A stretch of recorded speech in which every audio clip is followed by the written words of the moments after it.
C'est Sigma qui cette semaine vous présente la story de Benjamin.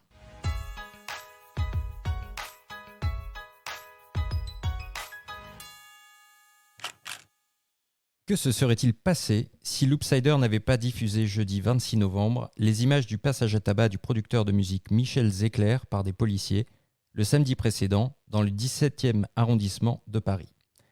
Captée à l'insu des forces de l'ordre, la séquence, d'une violence injustifiable, contrecarre leurs arguments. Interrogé par la presse, le bras en écharpe, l'homme agressé s'estime chanceux, contrairement à beaucoup d'autres, d'avoir été filmé, déclarant même « Sinon, je ne serai pas devant vous aujourd'hui ». Déjà, lundi 23 novembre, place de la République à Paris, le démantèlement d'un camp de migrants Manu Militari de nuit a fait grand bruit. Le ministre de l'Intérieur, Gérald Darmanin, s'est dit choqué par les actes de violence policière relatés en images au cours de ces deux événements. Il a lui-même initié le fameux article 24 de la proposition de loi pour une sécurité globale, votée par l'Assemblée nationale le 23 novembre, visant à pénaliser d'1 an de prison et 45 000 € d'amende toute diffusion d'images d'un membre des forces de l'ordre, je cite, « dans le but manifeste qu'il soit porté atteinte à son intégrité physique ou psychique ».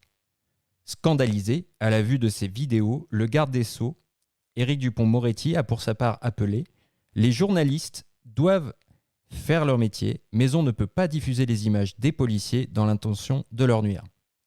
Cela s'inscrit dans un contexte déjà délétère.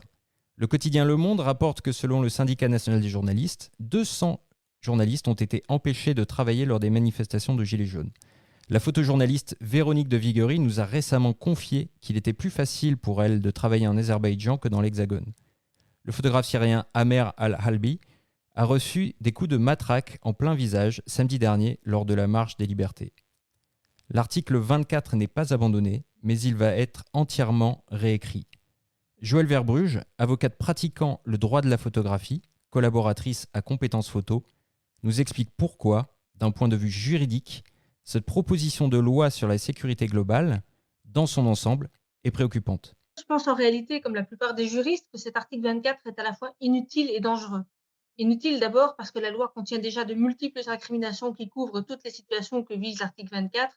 Et j'en ai cité une très longue liste dans mon article, mais en bref, mise en danger de la vie d'autrui, atteinte à la vie privée, notamment quand on révèle la localisation d'une personne, diffamation, injure à l'égard de la force publique, etc. Il y a énormément d'incriminations. Et donc, il y a déjà de quoi réprimer tous ces actes et de quoi poursuivre. Et le fait de poursuivre cette inflation législative va surtout avoir pour effet que les tribunaux vont passer un temps fou à devoir fixer les limites respectives de toutes ces dispositions plutôt que de les appliquer. Donc pour moi, l'article 24 est inutile et il est dangereux en plus parce que le droit pénal en France et dans les démocraties en général est basé sur des incriminations précises et qu'on ne peut pas pénaliser des intentions. Or, l'article 24 vise exactement la diffusion d'une photo avec l'intention manifeste de porter atteinte à l'intégrité des policiers et des gendarmes. C'est déjà pas conforme au principe. Et ensuite, en aval, le seul qui pourrait décider et apprécier cette intention serait le magistrat. Mais je doute fort que sur le terrain, surtout quand on voit les actualités récentes, les forces de l'ordre s'embarrassent de cette distinction. Or, ce n'est pas la captation des images qui serait interdite, mais leur diffusion, et uniquement lorsque cette fameuse intention existe. Donc, dangereuse pour ça, dangereuse aussi parce que le droit d'informer appartient à tous et pas aux seuls journalistes. Sachant en plus, si on voulait même le limiter aux journalistes, que la notion de journaliste n'est pas non plus clairement définie dans la loi. Donc en bout de course, on aurait de l'arbitraire à tous les étages et c'est pas du tout acceptable dans une démocratie.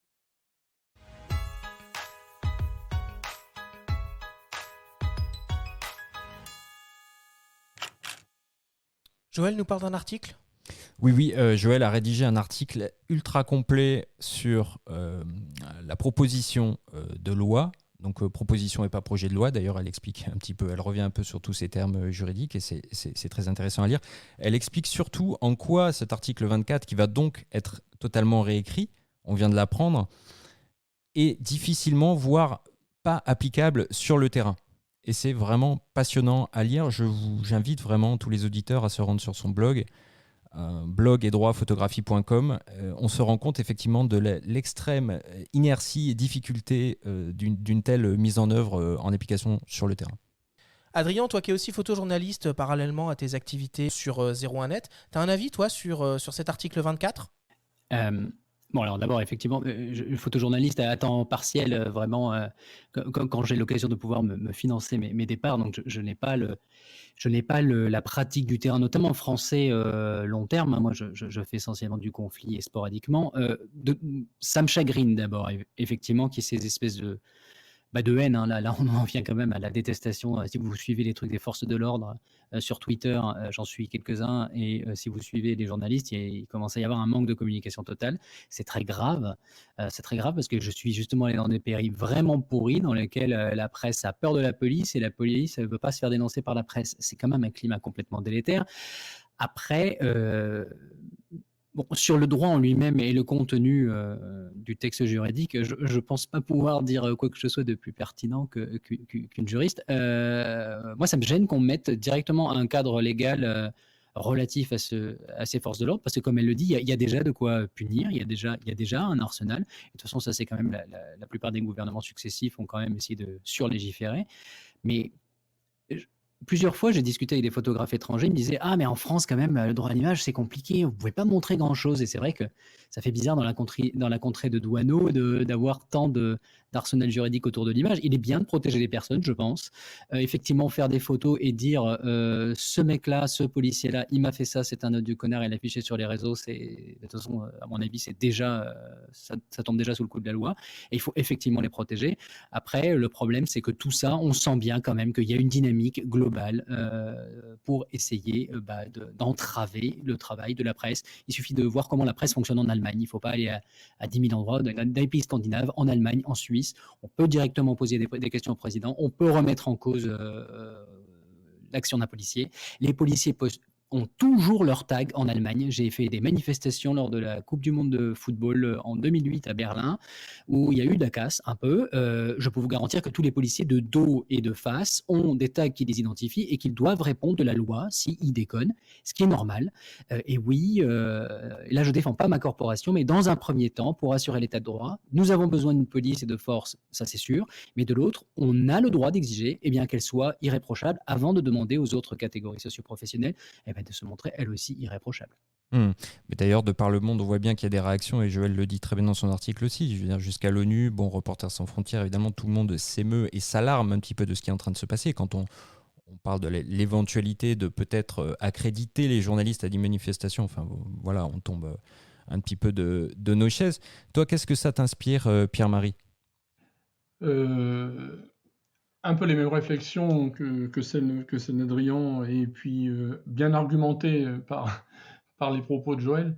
Non, ce que je voudrais juste dire, c'est que je reconnais plus très bien mon pays. Je ne sais pas trop dans quel endroit on veut nous emmener.